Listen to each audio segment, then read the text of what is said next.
Hey, hey, hi, and hello, everyone. Anthony Fantano here, internet's busiest music nerd.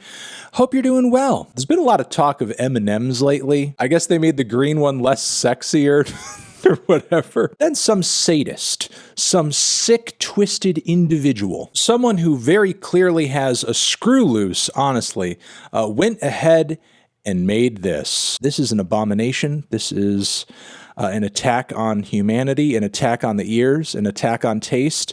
But I'm going to go through this and try to assess which of these M&Ms I would actually hand the aux cord over to. So here we have in the first column the orange M&M, and if you look at these pics, no wonder he looks nervous as fuck. Like, he's all sorts of fucked up mentally and emotionally, and I would be as well if these were the records that I had in front of me. First we have, assuming we would listen to them in order, the Big Kahuna, a big fat record from Chance the Rapper, a goose egg in my opinion, The Big Day, which I don't want to listen to The Big Day alone, much less with anybody else. That would be, really like painful to go through. I'm not really too happy with the kickoff here. Following that, we have Kid Cudi's Indie Cut. Now, in Kid Cudi's defense, I'm not a big fan of Indie Cut. I don't think it's one of his better records, but in this list over here, this record's a fucking masterpiece. I would rather listen to this album 5 times than listen to any of the albums in this list one time, frankly. I mean, if we actually end up listening to Indie Cut together, that's definitely going to be like a breath of fresh air among all of these other ones. And then we're going to have the overly saccharine production and gross-ass horns and childlike songwriting on AJR's OK Orchestra, which I absolutely do not need in my life.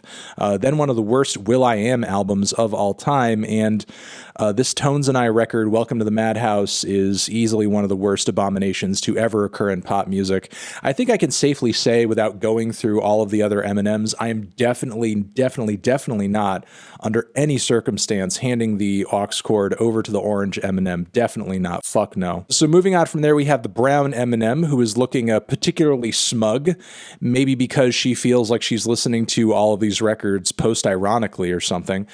We have Lil Xan's Total Xanarchy, a walk in the park in comparison with like Tones and I. We have the Chainsmokers, which this record would most likely just put me to sleep. It's not a very offensive album as much as it's painfully boring. Same with Dark Lane demo tapes. I feel like through this portion of the listening sesh, I would mostly just be taking a nap. That is until I heard some of the awful production and guitars on Lil Wayne's Rebirth, which absolutely nobody should be subjected to. And then we have Russ's Zoo, which I'm not into myself, but I don't think is like the worst record of all time or anything. While Brown's taste isn't exactly great, it's not as painful. I don't feel like I'm being tortured to death. I don't feel like I'm being held against my will to give up government secrets or anything. So Brown, I would say, is maybe a possibility because, it's survivable. I can make this run out alive. Then we have Red, who, seems like he's kind of a dick about his taste. We have Eminem's Revival, of course, amazing. Nav's Reckless. Logic's Supermarket, his rock album, which is kind of a nightmare as well, but not nearly as much of a nightmare as Eminem's Revival. I mean, that is really like a big and awful record to kick off with, and in my opinion, Reckless is easily one of the worst Nav records that he's put out. Then we have Justin Bieber's supposed R&B album, which is really just a bland-ass pop album with no flavor, no passion, no soul, and does have one of his worst songs of all time on it, Yummy. You got that yummy, yummy, yummy, yummy, yummy. That would certainly be a treat. And then we have another Nav record, and frankly, looking at this more broadly, between this and that and his more recent mixtape, there's too much Nav here. I feel like every artist should get like, equal representation here. We don't need to dig in that hard on the Nav, because once you've heard one like very mediocre Nav record, there's nothing to be gained out of sort of like a listening session with another in the mix as well. You know what I mean? I just kind of feel like you're giving people a double dose of the same awful. So with that being said, I don't know if I ever want to sit through Revival again in my life.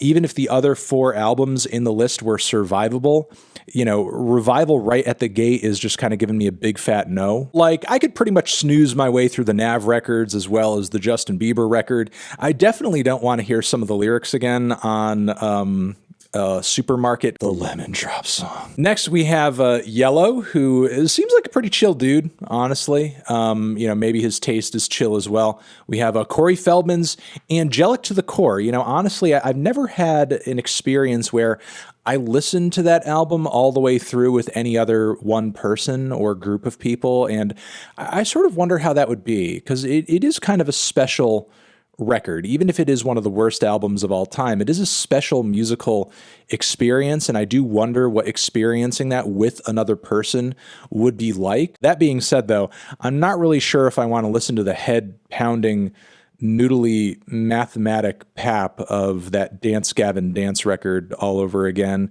And even more so, I do not want to listen to Meghan Trainor or Charlie Puth, two of my least favorite modern pop records, those records specifically anyway. And listening to that chop-shopped XXX Tentacion record would really be a shame all over again. As tempting as the Angelic to the Core is, I kind of just want to avoid the other four albums like the plague. The temptation of listening to Corey with somebody else and maybe getting a Corey dialogue going, like, even though that is very intriguing to me, I'm not really sure if it's worth it for the four other records, frankly. Even if there are a lot of people standing by that Dance Gavin Dance LP, I'm still not really into it, sadly. All right, following that, though, we have Green. Vibing out with Green. Vibing out with Green would be a pleasure because for whatever reason, Green has some of the most diverse taste on the entire project, honestly. We have Kid Cudi's rock record, Speeding Bullet to Heaven, which in comparison with a lot of the records in this whole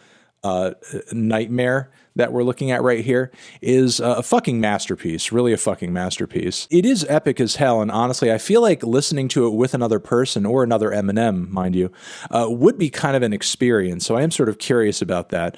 But then, like, switching it up with CLB, the G-Eazy Sad Boy I Broke Up With My Ex singer-songwriter album, one of Limp Bizkit's worst LPs, and like easily the worst produced and mastered Imagine Dragons record.